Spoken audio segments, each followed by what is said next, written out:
LSU gets the job done Saturday against Western Kentucky and earns a little extra time off before the big showdown with Alabama in 2 weeks. We'll look ahead to college football's game of the year thus far and take an extended look at the Crimson Tide with the SEC Network's Greg McElroy up next on Talkin' Tigers.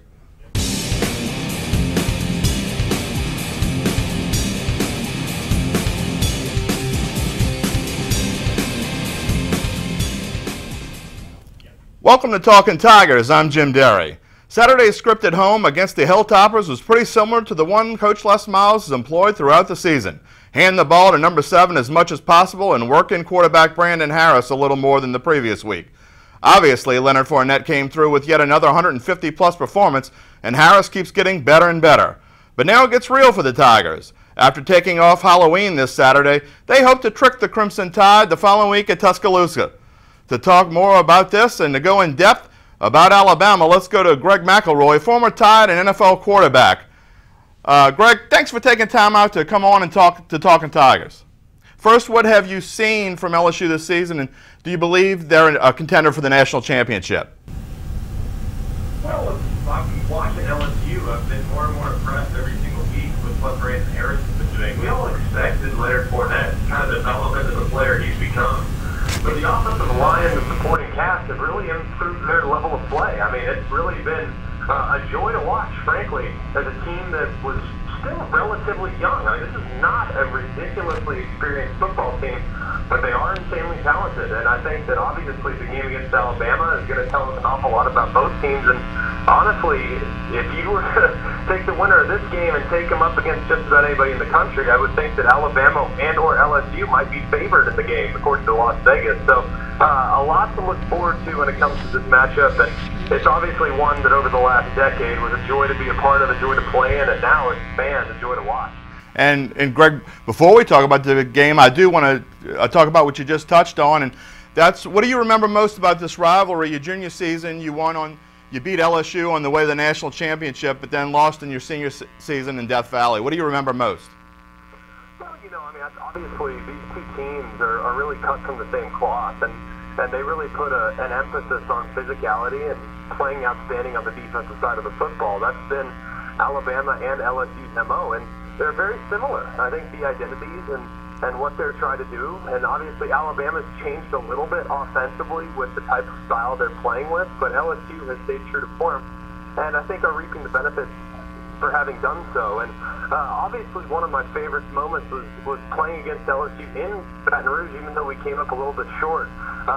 Playing in that environment, playing in that stadium is one of the great experiences that really can't be replicated. It is one of the best venues in all of American sports, and to have started a game there and to have competed there and to have played there a few times is something I won't soon forget. But maybe one of my favorite moments, I think, was probably in 2008. Actually, there was an overtime game in Baton Rouge, and really at that point in 2008, I was a backup, and I was just kind of taking it back. I was a sophomore and didn't play a whole lot, but I was able to kind of take a back seat and observe and really appreciate the environment. So I think 2008 was maybe one of my favorite moments there, and the atmosphere and how crazy it was during that overtime period was absolutely wild. Well, your senior season, that game was pretty crazy as well. But back to the present, look, Leonard Fournette, you can't say enough about him. Can you believe what this guy's done so far? Well, yeah, he's been outstanding, but I honestly think that his offensive line isn't getting enough credit. As good as he's been, sure, absolutely, but let's just be honest. If he didn't gain a single yard after contact going into last week's game, he would still be 14th in the nation in rushing.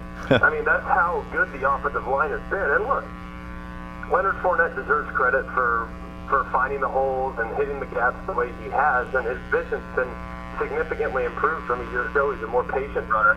But his offensive line has really made it easy on him, and what he's done when he gets to the second level is off the charts.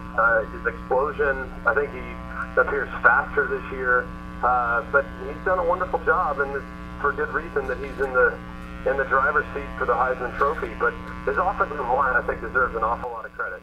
Quarterbacks always talking about their offensive linemen. That's the way that's the way it rolls. Hey, don't you think the winner of this one is a clear favorite to win the SEC title and make it to the playoffs? Well, I think the winner of this game, obviously, it's kind of funny when you look at this Alabama-LSU game. Really, it's the most important game in the SEC this year. And then if Alabama wins, then the LSU-Ole Miss game becomes the most important game of the SEC this year. So I think, obviously, LSU controlling their own destiny, it definitely bodes well for them moving forward. And you would think that in a normal scenario that they would be given the opportunity to potentially lose one. You know, I feel right. like with the last couple years in the college football playoff era, you can lose one and still get back into the conversation, but I can't say for certain that'll be the case if LSU falls to Alabama. I think that's unfortunate, but I think just given when the game is played, obviously the beginning of November, it makes little time between then and the end of the regular season to allow LSU to get back into contention for the college football playoff. But honestly, based on the way they're playing, based on the way they've improved over the last couple weeks, you have to think that they have an outstanding chance to take on Alabama. And Alabama, if anything, has been very vulnerable at home this year. They've been much better on the road, and I don't know if anyone can really put their finger on why that is, but the fact that they struggled at home, I think, helps LSU moving into the game as well. Well, Greg, I really appreciate your time. Thanks for joining us, and we'll be watching out for you. Hope maybe we'll get you back on closer to the SEC championship. Sounds good. Thanks a lot, Greg. Appreciate you having me. Thanks again. And for the extra point, let's begin our 2-week history lesson into the series between LSU and Alabama. Not only is the Tide the only team the Tigers have a losing record against all time in the Southeastern Conference. That was me. So that's okay. Let's just cut. I'll go back to the section over. That section over. Yeah, that's fine. Just do the extra point. Yeah. Okay. Right there. Just give us a 3, 2, 1. Okay. 3, 2, 1. For the extra point, let's begin our 2-week history lesson into the series between LSU and Alabama.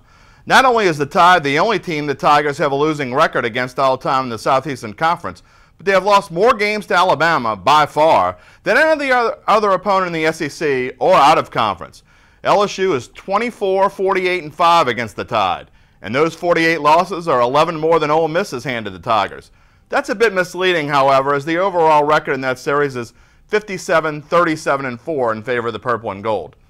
In the first game in the series between LSU and the Tigers were victorious 11-0 to finish the 1902 season 6-1. In their next meeting 2 years later, Alabama returned the favor, literally, as they won by the same weird score, winning 11-0 on December 2nd, 1904. Well, more history is coming Friday, and you won't need your textbooks. Everyone gets an A on Talkin' Tigers. That's as long as you vote in today's poll and come back to see us. Au revoir, my friends.